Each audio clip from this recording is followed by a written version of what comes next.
नमस्कार दोस्तों, मैं आपका साथी गोविंद गोयल आपका इस online platform smart study approach पर स्वागत करता हूं।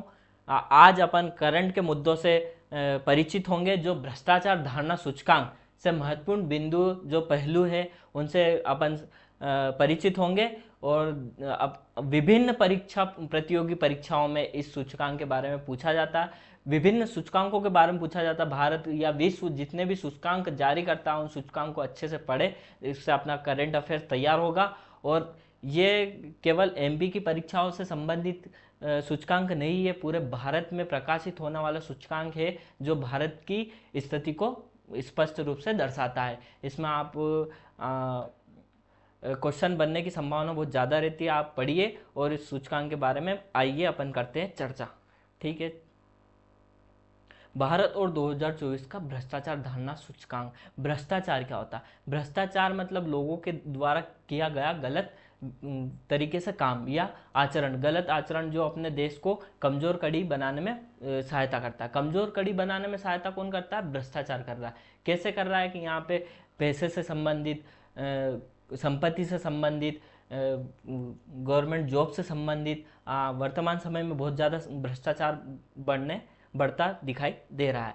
आगे के बहुत सारे फैक्ट में मैं आपको बताऊंगा कि भ्रष्टाचार अपने देश को किस प्रकार नष्ट या खत्म करने पे तुला हुआ है। चलते शुरू करते हैं अपना महत्वपूर्ण सेशन, भारत और 2024 का भ्रष्टाचार। ठीक है। भारत और 2024 का भ्रष्टाचार धारणा सूचकांक CPI। ठीक है। भारत को 2024 के भ्रष्टाचार धारणा सूचकांक में 180 देशों में 96वां स्थान प्राप्त है, जो कि अपने लिए बहुत ही नकारात्मक प्रकृति का है। 180 देशों में 96वां स्थान।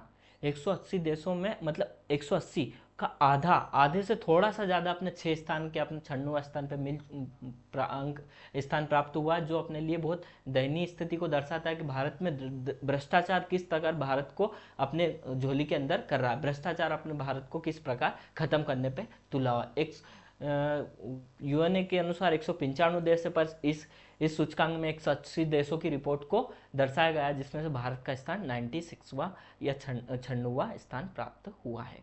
ठीक है। चलते हैं अपन इस सूची में। डेनमार्क, फिनलैंड दूसरे स्थान पर। डेनमार्क पहले स्थान पर और फिनलैंड दूसरे स्थान पर। यूरोप की कंट्रियां है, अधिकांश सूचकांकों में डेनमार्क और फिनलैंड का नाम ऊपरी स्थानों में मिलता है। अधिकांश सूचकांक जो विश्व द्वारा प्रकाशित किए जाते हैं उनमें डेनमार्क, फिनलैंड बहुत ज़्यादा, ये दोनों कंट्री का नाम मिलता है। फिनलैंड, स्विट्जरलैंड वगैरह जो भी यूरोप की कंट्रियाँ है, ये अधिकांश अपना जो स्थान है वो ऊपर रखती है और अपना सर्वोच्च प्रदर्शन प्रदर्शित करती है। ठीक है। डेनमार्क, फिनलैंड और सिंगापुर। सिंगापुर अपनी एशिया की कंट्री, अपने लिए थोड़ी सी राहत की बात है कि कुछ एशिया के कंट्री अपने इस इंडेक्स में शामिल हुई है। ठीक है। CPI एक वैश्विक रैंकिंग है जो विश्व के विभिन्न देशों को सार्वजनिक क्षेत्र में भ्रष्टाचार की धारणा को मापती है कि किस देश में कितना भ्रष्टाचार है। विभिन्न देश जो अपन ने देखे 180 देश, उनमें सभी देशों के भ्रष्टाचार की धारणाओं को मापती है कि यहाँ पे कितना भ्रष्टाचार एक साल के अंदर होता है। ये वार्षिक रिपोर्ट है जो हर वर्ष, जैसे 2024 की रिपोर्ट थी तो ये 2025 में जनवरी और फरवरी के माह में प्रकाशित हो जाती है। इसे जर्मनी स्थित गैर सरकारी संगठन ट्रांसपेरेंसी इंटरनेशनल द्वारा प्रतिवर्ष प्रकाशित किया जाता है। इस संस्था का नाम याद रखिएगा।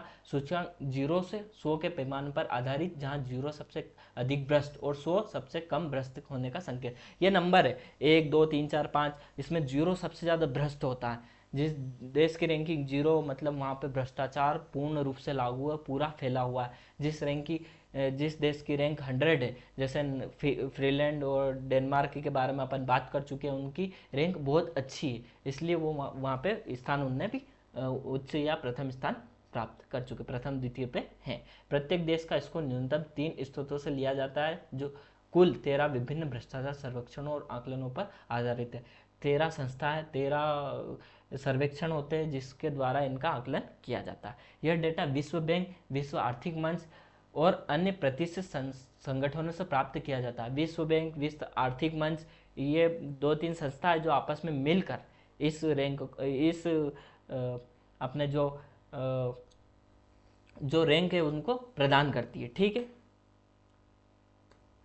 भारत का प्रदर्शन लगातार गिरता जा रहा है दोस्तों। ये अपने लिए गंभीर समस्या है कि हमारा देश लगातार भ्रष्टाचार की गिरफ्त में आता जा रहा है, लगातार इसमें गिरोतरी होती जा रही है। 2022 में जो स्कोर 40 था, 2023 में 39 हो चुका है, एक स्थान अपन गिर चुके हैं, मतलब एक स्कोर अपना कम हो चुका है। 2024 में भारत का CPI स्कोर 38 हो चुका है, मतलब एक स्तर अपन और नीचे, एक अंक और अपन नीचे गिर चुके हैं, जिससे भ्रष्टाचार भारत में फैलता हुआ दिखाई दे रहा है। ये अपने देश के लिए बहुत ही हानिकारक प्रभाव डाल रहा है। पिछले वर्षों की तुलना में भारत के स्कोर में गिरावट दर्ज की, लगातार गिरावट दर्ज की, एक के बाद एक साल में लगातार गिरावट हो रही है।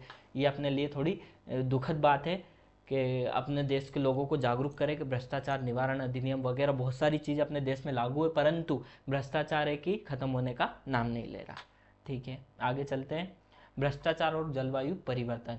CPI रिपोर्ट ने उजागर किया है कि भ्रष्टाचार और जलवायु परिवर्तन आपस में गहराई से जुड़ा है। कैसे जुड़ा है जलवायु परिवर्तन और भ्रष्टाचार आपस में? इसका मैं उदाहरण ने अपनी जो धन जो आवंटित होता है बजट में, उसके माध्यम से आपको समझाना चाहता हूँ।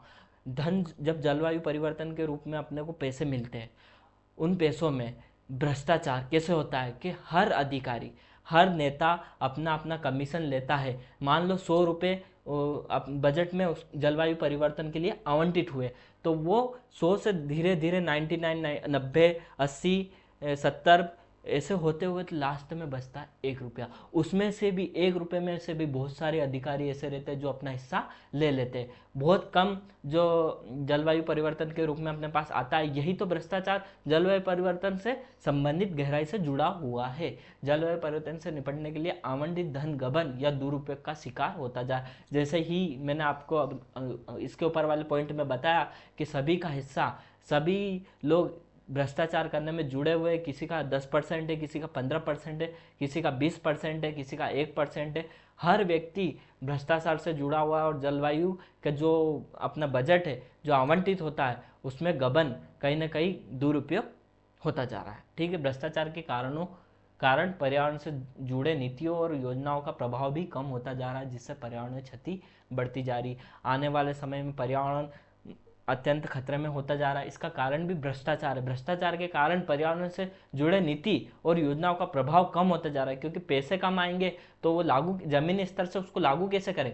1 रुपये में मान लीजिए आपके पास 100 रुपये है, लास्ट में आपके पास 1 रुपये बचता है और महत्वपूर्ण काम करना है तो आपके पास पैसे ही नहीं है, तो आप उसमें कुछ ना कुछ कटौती करके या कुछ सामान कम करके उसको थोड़ा अपने हिसाब से लाओगे, पर कटौती तो हो रही है, क्षति तो हो रही है। ऐसे पर्यावरण के साथ क्षति होती जा रही है।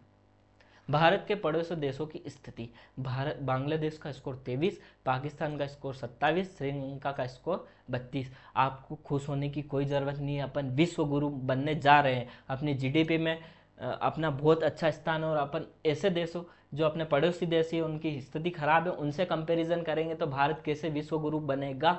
भारत को बड़े बड़े देश जैसे डेनमार्क, स्वीडन, USA, चीन, इनसे कंपैरिजन करना है। उसके तुलना में अपन बहुत गिरे हुए, मतलब अपनी स्थिति बहुत ज़्यादा दयनीय होती जा रही है। बांग्लादेश जलवायु वित्त पोषण प्राप्त करने वाले प्रमुख देशों में शामिल है, लेकिन यह भ्रष्टाचार और धन गबन के लिए भी संवेदनशील बना हुआ है। ठीक है, इनसे कंपैरिजन नहीं करें। कोई भी जैसे भी कमज़ोर से कंपैरिजन करोगे तो और कमज़ोर होते जाओगे, पर अगर मजबूत के साथ अपन कंपैरिजन करते हैं, उनसे कुछ सीखते हैं, तो उनके साथ अपन आगे बढ़ने का सहयोग प्राप्त होता है।